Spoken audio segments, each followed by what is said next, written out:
Islamic official کی طرف سے تمام دوستوں کو السلام علیکم ورحمۃ اللہ۔ رابعہ بصری رحمت اللہ علیہ کو دنیا سے گئے ہوئے 1200 سال ہو چکے ہیں، لیکن ان کا نام آج بھی زندہ ہے، رابعہ بصری۔ رابعہ بصری نہ کوئی شہزادی تھی، نہ کوئی ملکہ تھی، نہ کوئی وہ خوبصورت تھی، نہ کوئی خاندانی تھی، بلکہ عورت ہونے کے لحاظ سے ہر عیب اس میں تھا۔ ان کی عادت یہ تھی، وہ روزانہ عشاء کی نماز کے بعد غسل کر کے کپڑے بدل کے اپنے خامن سے پوچھتی آپ کو میری ضرورت ہے؟ اگر وہ کہتے کوئی نہیں ہے تو پھر پوچھتی مجھے اجازت ہے؟ وہ کہتے اجازت ہے تو پھر مصلی پہ کھڑی ہو جاتی ہے اور فجر کی نماز تک مصلی پر کھڑی رہتی تھی۔ ان کا خامن جلدی فوت ہو گیا، جوانی میں ہی بیوہ ہو گئی، تو حسن بصری بصرہ کے امام، کیا سارے مسلمانوں کے امام تھے، وہ خود آئے، خود چل کے آئے کہ میں آپ سے شادی کرنا چاہتا ہوں۔ وہ کوئی شادی کا شوق نہیں تھا ان کو، وہ تو اولاد کے قابل نہیں، شکل صرف ان کی نیکی اور ان کا جو اللہ سے تعلق تھا، ان کو یہ لالچ ہوا کہ یہ میری بیوی ہو جائے تو اس کی طفیل شاید میری بخشش ہو جائے۔ تو ان کے پاس آئے، کہنے لگے رابعہ میں آپ سے شادی کرنا چاہتا ہوں، خود پیغام لے کر آئے۔ تو انہوں نے فرمایا میری 4 باتوں کا جواب دے دو تو میں شادی کر لیتا۔ کہنے لگے کیا؟ کہ یہ بتاؤ میں جنتی ہوں کہ دوزخی ہوں؟ کہنے لگے یہ تو میں کچھ نہیں کہہ سکتا۔ اچھا یہ بتاؤ جب اللہ تعالیٰ قیامت میں اعمال نامے اڑائے گا، کسی کے سیدھے ہاتھ میں آئے گا، کسی کو الٹے ہاتھ میں آئے گا، میرے سیدھے ہاتھ میں آئے گا کہ الٹے ہاتھ میں؟ کہنے لگے یہ بھی کچھ نہیں بتا سکتا۔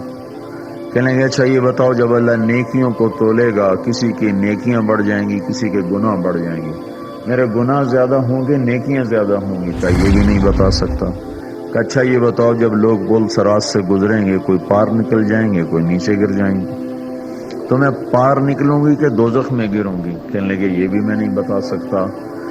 تو پھر فرمایا اچھا جاؤ مجھے تیاری کرنے دو، مجھے ان 4 باتوں کی تیاری کرنی ہے، میرے پاس شادی کے لیے وقت کوئی نہیں ہے۔ جو اللہ سے دوستی لگا لیتے ہیں اللہ دنیا ان کے لیے مسخر کر دیتے، اللہ دنیا ان کے پاؤں میں ڈال دیتے۔ تو جب ان کا انتقال ہوا، رات کو ان کا انتقال، تو اپنی خادمہ سے کہا بس 2-4 آدمی بلا کے مجھے جلدی سے دفن کر دو، کسی کو نہ بتاؤ، صبح لوگوں کو بتا دینا، اور مجھے کفن دینا میری اس چادر میں جس میں میں تہجد پڑھا کرتی تھی۔ تو انہوں نے راتوں رات دفن کر کے صبح اعلان کیا، شور مچ گیا، ہائے کیوں بتایا، کیوں نہیں بتایا، کیوں؟ تو اگلی رات ان کی خادمہ نے ان کو خواب میں دیکھا، سبز لباس پہنا ہوا، حسن و جمال، سورج چہرے پہ چمک رہا۔ پوچھا آپ کے ساتھ کیا ہوا؟ کہا میرے اللہ نے میرے ساتھ بہت عمدہ معاملہ کیا۔ کہا آپ کی وہ چادر کہاں گئی جس میں آپ کو کفن دیا تھا؟ کہا وہ اللہ تعالیٰ نے اتار لی ہے اور مجھے جنت کا جوڑا پہنایا ہے، اور اس چادر کو اللہ نے سنبھال کے رکھا ہے، جب قیامت کے دن میری نیکیوں کو اللہ تولے گا تو اس چادر کو بھی اس میں تولے گا۔ انہوں نے پوچھا منکر نکیر کا کیا ہوا؟ کہا وہ آئے تھے تو انہوں نے مجھ سے کہا من ربکی، تیرا رب کون ہے، تیرا رب کون ہے؟ تو میں نے منکر نکیر سے کہا جس اللہ کو 40 سال نہیں بھلایا، اس کو 4 ہاتھ زمین کے نیچے آ کر میں بھول جاؤں گی؟ کہ جس رب کو 40 سال میں نہ بھلا سکی، اس کو 4 ہاتھ زمین کے نیچے آ کر میں بھول جاؤں گی؟ تو منکر نکیر نے کہا اب اس کا آگے کیا حساب لینا، چلو بھائی واپس چلو۔